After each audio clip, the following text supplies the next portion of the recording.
Hey everyone. So today we're going to be learning about making inferences. We're going to use background knowledge, which is what we already know, and evidence from the text to support our inferences. So looking at our I can statements for today, I can use background knowledge to make a text-based inference. I can support my inference with text evidence.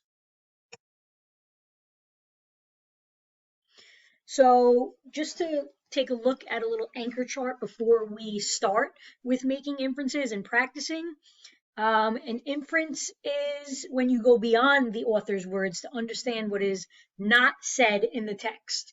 So we're not going to be looking at something that's directly stated in the text, but we're going to be using these couple things here, which are clues that are in the text, what I already know, my schema, questions that I might have about the text, and what I can infer, which is basically what we're learning today, is how can I use the information in the text and what I already know, my background knowledge, to understand what's not directly stated in the text. So let's take a turn to practice.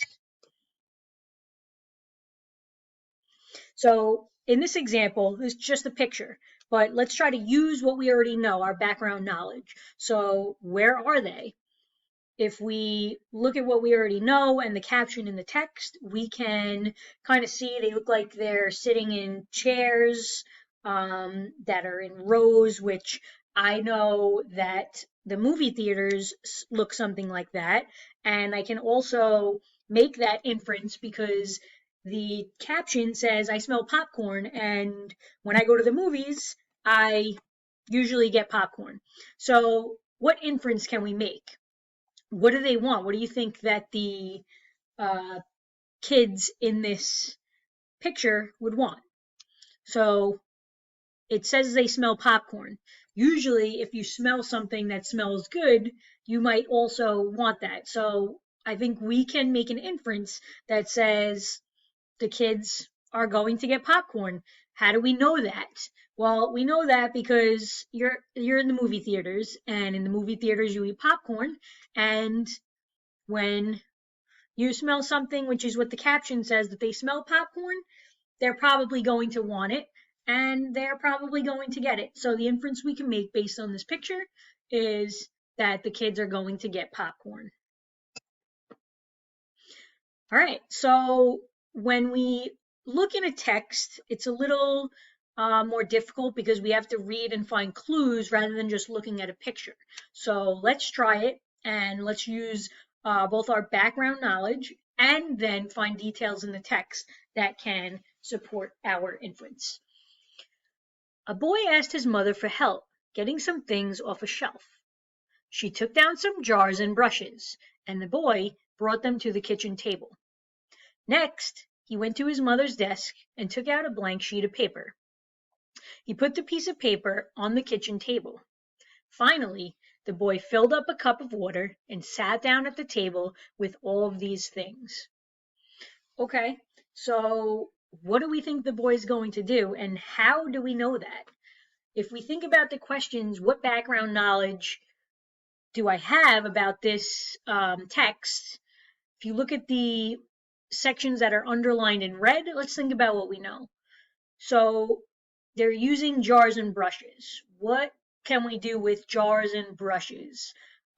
Thinking of brushes like paint brushes, maybe. So if I read further, the boy is using a blank sheet of paper and he puts it on the table. So when you're using a blank sheet of paper, you could be writing on it or coloring on it, and it's flat on a table, so maybe that they're doing some kind of writing or coloring.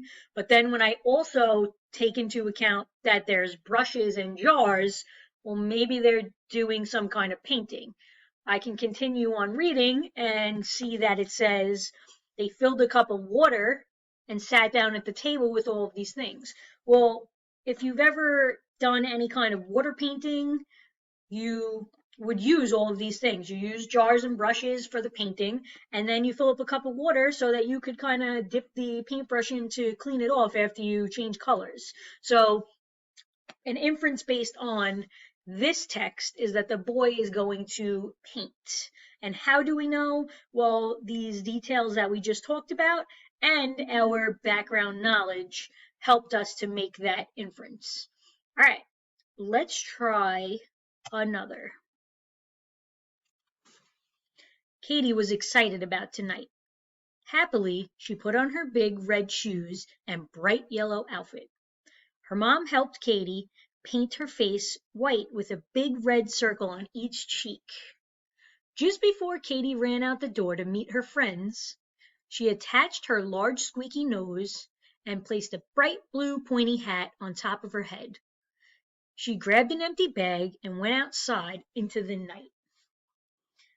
So think about what background knowledge you know about all the things that were talked about here in the text, and then what details can support the inference that you can make about where is Katie, what is she doing, and you're going to take a chance right now to think about what inference you can make based on this text.